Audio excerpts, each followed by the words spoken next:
Bonjour à tous, dans cette vidéo, nous allons parler de l'autonomie à l'école. Et plus exactement, nous allons nous demander de quoi on parle lorsqu'on parle de l'autonomie des élèves au sein de l'école. Tout d'abord, il y a une demande croissante d'autonomie, que ce soit dans les programmes scolaires ou dans la société tout entière. Plus l'enfant est reconnu comme une personne, moins on cherche à le normaliser et plus il doit s'affirmer comme un être autonome. C'est également le cas pour les personnes âgées ou pour les personnes porteuses de handicap à qui on demande de s'adresser à une maison de l'autonomie. Bref, dans notre monde, il faut être autonome. À l'école aussi.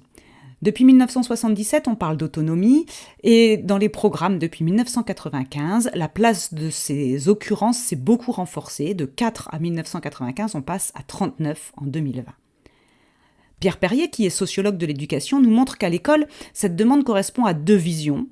Une première vision émancipatrice de l'éducation qui vise à l'épanouissement, à la reconnaissance de l'élève comme un individu qui est porteur d'une différence, d'une authenticité. Et puis aussi une vision utilitariste, proprement scolaire, qui vise à susciter la participation de l'élève, sa mise en activité, son projet personnel, bref, à le faire travailler, même si l'enseignant n'est pas juste derrière lui. Notons que dans le même temps, comme chaque époque produit ses paradoxes, cet enfant doit être autonome mais surtout protégé. Voici une carte produite par le médecin britannique William Burt qui a suivi une famille sur 4 générations qui vit et marche dans la même ville de Sheffield, dans le nord de l'Angleterre. En 2007, il publie cette carte sur laquelle on peut voir que l'arrière-grand-père George, en 1919, était autorisé à aller pêcher à près de 10 km de chez lui, seul. Le grand-père Jack pouvait en 1950 aller au bois à plus d'1,5 km de chez lui. La mère Vicky en 1979 avait le droit d'aller seule à la piscine à 800 mètres de chez elle. Et le jeune Ed Thomas a le droit à 8 ans d'aller seul au bout de sa rue à moins de 300 mètres.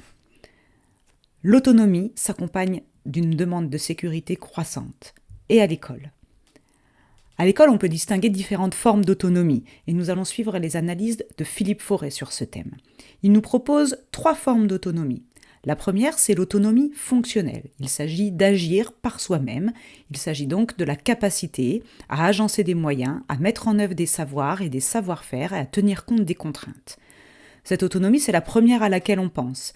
À l'école, elle concerne avant tout les actes de la vie ordinaire. L'accès à l'autonomie fonctionnelle est alors un enjeu moral et politique pour que chacun puisse aller à l'école, même les enfants par exemple porteurs de handicap. Cette autonomie peut être également une simple autonomie d'exécution. C'est le cas par exemple quand le programme est fixé par d'autres, dans les entreprises ou dans l'école, quand les élèves n'organisent pas eux-mêmes leur travail scolaire.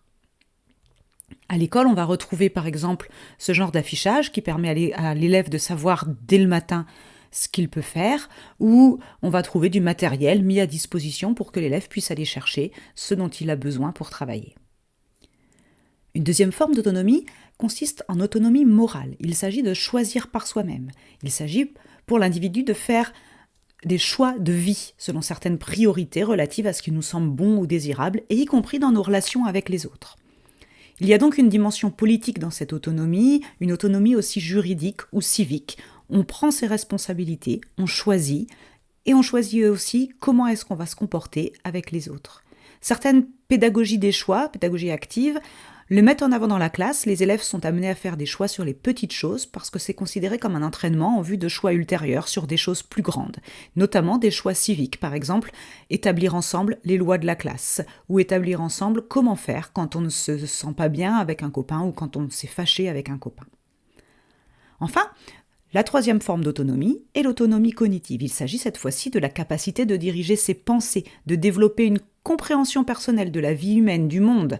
On se rend bien compte de son importance à l'école. Il s'agit d'avoir une maîtrise suffisante d'outils intellectuels qui sont nécessaires pour la vie sociale, et notamment dans ces outils, la maîtrise de la langue et de la langue écrite.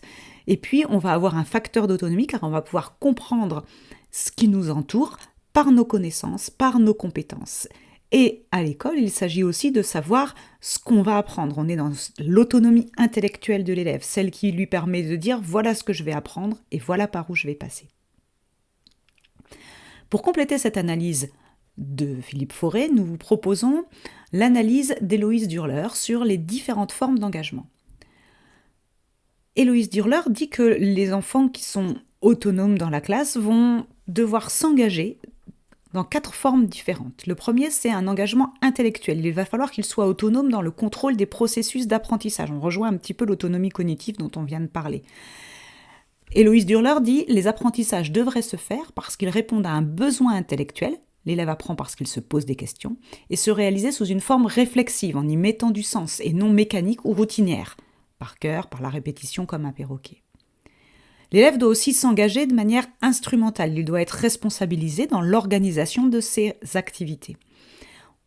Elle dit à ce sujet, un ensemble de dispositifs place l'élève en position d'administrateur de son travail scolaire en lui demandant pour une part de maîtriser son emploi du temps, de planifier ses activités et de les évaluer sans intervention directe de l'enseignant grâce à un ensemble de supports mis à disposition. Elle parle également d'un engagement moral. Il s'agit de faire des choix et de les assumer. Au sein des dispositifs de responsabilisation, les choix vont être offerts, choix d'activité, d'exercice, etc. Ayant opté de plein gré pour une activité, l'élève est donc fortement encouragé à la poursuivre jusqu'au bout. La participation à l'élaboration des règles disciplinaires fait partie de cette entreprise de responsabilisation des élèves. Et on trouve enfin un engagement expressif, il s'agit de trouver des connaissances qui répondent aux intérêts personnels des élèves. Les dispositifs d'intéressement, le plus souvent fondés sur le jeu, l'utilisation du dessin ou la mise en place de situations de manipulation d'objets, mettent l'accent sur la découverte spontanée par l'élève de connaissances. Des dispositifs d'adaptation visent à respecter les rythmes de l'élève, à coller ses intérêts supposés, ses spécificités à ses choix.